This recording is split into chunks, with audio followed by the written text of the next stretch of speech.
Did you get to have any international experiences in that part of your schooling? Yeah, I did. So I mean, I try to maximize my travel as much as possible, as you know. So I had a couple different opportunities, and like most students, if they wanted to do this program called Expanding Horizons, that Cornell Veterinary School does, basically it's a funded program for students to propose a research project somewhere in the world, and then in theory, you get a little bit of grant money to go do that. So as soon as I found out about that program, I was like, I'm going to apply for this. And so my second summer of vet school, I applied and I got accepted. And I spent the summer in Uganda. Wait, so you had to propose the program though, right? Mhm. How did you figure out what to do? There were a couple different options. I mean, if you had connections within the veterinary school, this is like one of the nice things about kind of ivory tower tertiary academia is that you have people doing cool stuff all over the college. So basically, you just had to like find somebody who was willing to help you write a proposal, or who had an idea, or who was maybe already working in a country somewhere, and come up with your own project for it, and then propose it, and then you didn't need to get accepted for it. That sounds really huge. That sounds like a really big deal. What was your project? So I went 3 times. um, Wait, you just said you weren't an overachiever. I don't know. I was being sarcastic.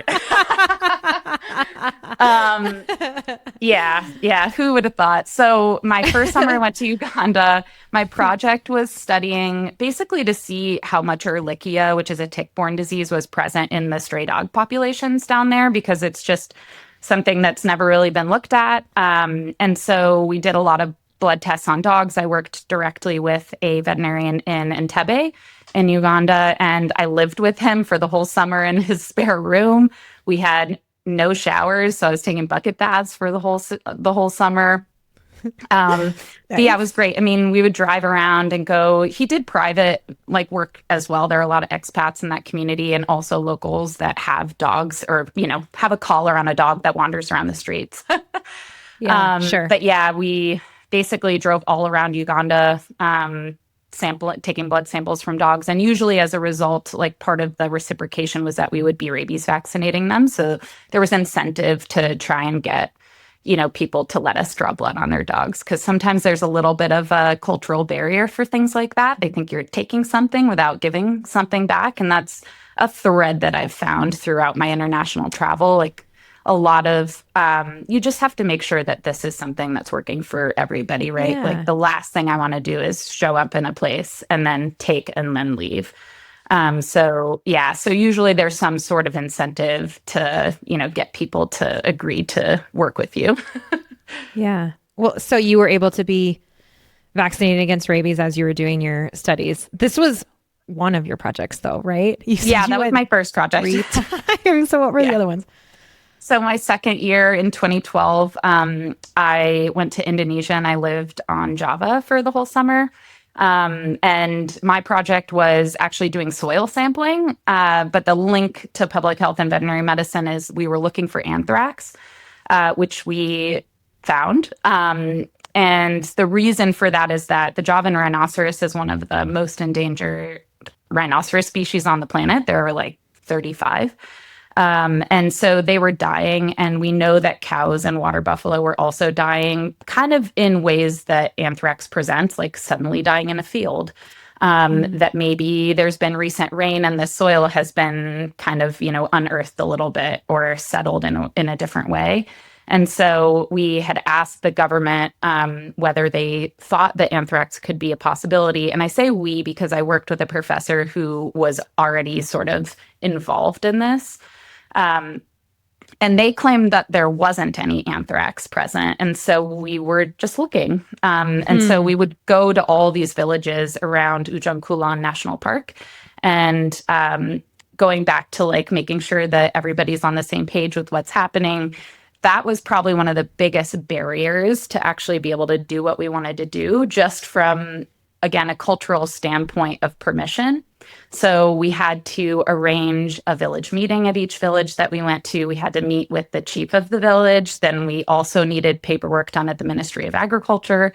And then we had to basically sit and drink coffee or tea for hours.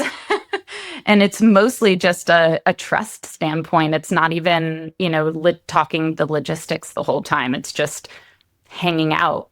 And Yeah. then, Wow. once you reach that point, then it might be okay for you to continue with your project. In most cases, it was. And like we were working with locals, a local veterinarian, two local veterinarians, and also like kind of an intermediate person who spoke a lot more of the local dialects.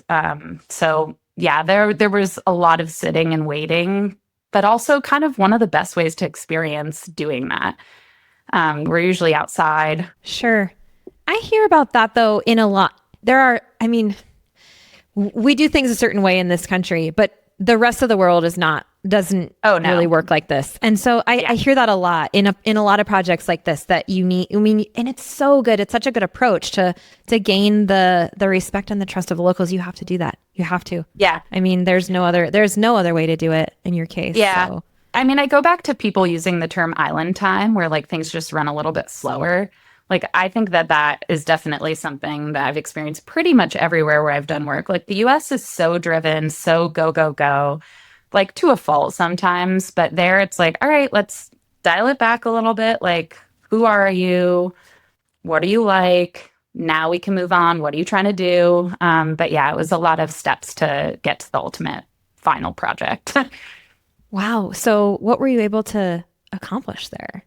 So we sampled over 30 different villages, different soil sites. We then had to like analyze the soil. There's a test that you do to test for spores and to look for spores. And basically we were then presenting that information back to the Ministry of Agriculture to say like, hey, we found things that are suspicious for anthrax. And when I left for the summer, those were going off to like the national lab to get confirmed. And so a lot of it wasn't just permission of like being able to do this thing. There was a lot of public health education that was happening during those meetings too of, hey, like if you have upper respiratory signs and you've been near a dead cow, like you should be careful because we think that this might be one of the things that's causing them to die. And again, the professor I was working with, he does exotic, like wildlife exotics. So the rhinoceros was really his pinpoint there. But I mean, it's all related, right? Like we use the term One Health in veterinary medicine a lot, which is starting to become a little bit more accepted. But like there's so much that's linked and, we're just like one ecosystem that's living on the planet. So Sure. yeah. Do you know if your work there was able to help save rhinos or like, do you know what the end result was? Yes and no. I mean, it is easy to kind of lose the continuation of that. But my understanding is that there was going to be a big public health movement to basically make people aware that cows were probably dying from anthrax and how to handle those bodies because they're valuable. And for a lot of those villages, like one cow could be an entire family's worth or, feed them for the whole year. So, approaching that. But it's hard to extract information from the government that they don't want to give you. Like they didn't think that anthrax was there in the first place. And then we gave them this information. So I don't have proof, but that was my understanding. Wow. What a great, worthy effort though, and such a good cause. I mean, did you imagine that was going to be the kind of work that you'd be doing as a veterinarian? Like, here you sign up thinking you're going to get to work with people's dogs and cats, probably. There you go to Java, and that's so cool. I mean, I think that work is amazing, and I almost wish that I could do more of it. A lot of it is volunteer work, so I mean, I do quite a bit of it. It's hard to make it like a full-time profession, though. Sure, of course. Yeah. Yeah, for obvious reasons. Yeah. Not to mention just the time it takes to put into one project to get to the point of actually doing anything. Yeah. But it's a great student project. Like I've referred students to do things like this all the time. That's so cool. And what was the third one? So my third project was in my third year, kind of between clinics. And I worked with one of our professors who worked at the diagnostic lab at Cornell. And she is from Gambia. And so our project was actually in Liberia in Western Africa to introduce the poultry trade to them. So they actually import all their agriculture there and they don't raise anything on their own. And so we were trying to basically, there was interest in how do we raise chickens and maybe become a little bit more sustainable. Yeah, it's wild. Like they were importing chicken from India and other parts of Africa, and chickens are relatively easy from an agricultural standpoint. And the professor I was working with is a poultry specialist. So that was a fun project. It was basically teaching a bunch of men only how to raise chickens, about diseases in chickens, because you can give them chickens, but if you don't teach them how to care for them or recognize when things are going wrong, that's what I don't support is, sort of this idea that, hey, I can give you this thing and it'll make your life better as a white Westerner, and then not give you any of the tools or resources to actually keep that going. And I think that does happen a lot. Sure. Yeah. Yeah. In a lot of ways, in a lot of scenarios. Yeah. Wow. Okay. I didn't see that coming. I love that you shared all that with us. Thank you. Because there's so much now. I mean, I know you. And so much of that just like makes sense. Like, oh yeah. Okay. Cause that is a lot of travel early, but like with a specific focus. And so now I can understand like the connecting the dots for kind of the rest of it. It seems easier to me now because I'm like, how did she do this? Like, how does she just find these programs? And like, this is what I want to ask you is how is it that you do it now? But I kind of also want to back up a little bit because this was the beginning. Well, correct me if I'm wrong. You had your family travel, but this was really the beginning of like Chelsea's international adventures, right? Yeah. And I kind of went in like head first, like living in Uganda by myself when I was 23 for 3 months. There were a lot of challenges, like a lot of mental challenges and some physical challenges, but I mean, it was amazing. But yeah, I mean, as you know, you don't do a trip like that and come back entirely the same person. Like there's so much growth that happens. And so, I mean, I kind of crave that, getting outside of your comfort zone and just like having to make it work and figuring it out, like loving that you're figuring it out. Yeah. Oh, I can so relate. You can't go back. I mean, once you, the word just came to me in Spanish. Apply yourself, I think is the word in English. Like once you apply yourself in a situation like that where you are everything, getting breakfast is an adventure. I mean, just everything that you normally take for granted, like you have to figure out everything else. There's a dialect, you're a minority, like fill in the blank.